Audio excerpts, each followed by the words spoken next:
اقبال کا جو باپ تھا بینک میں ایسی ملازمت کرتے تھے جو سود سے ریلیٹڈ تھے، یعنی کہ ان کی منتھلی کمائی میں کچھ نہ کچھ حرام پیسے شامل تھے۔ اقبال کی ماں کی یہ چاہت تھی، یہ خواہش تھی کہ میرا آنے والا جو بچہ آئے گا میں اس کی پرورش ایسی کروں گا تاکہ اس کے جسم میں ایک نوالا ایک پیسہ بھی حرام نہ جائے۔ میں نے جس طرح بیتی اپنے شوہر کے ساتھ زندگی گزاری، چاہے حلال پہ ہو یا حرام پہ، لیکن میں اپنے بیٹے علامہ اقبال ان کو حرام سے بچاؤں گا۔ علامہ اقبال جب پیدا ہوا تو اس کا جو باپ تھا وہ تو ملازمت چھوڑ نہیں سکتے تھے، تو اقبال کی ماں نے یہ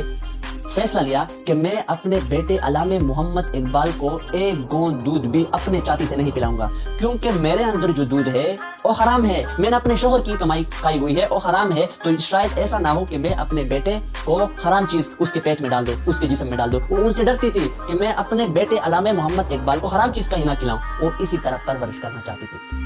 تو انہوں نے اپنے گلے کا ہار بیچ دیا اور ان سے ایک گوٹ خرید لی، ایک بکری خرید لی، اور علامہ محمد اقبال کو کہا جاتا ہے کہ 2 ساڑھے 2 سال تک اس بکری کا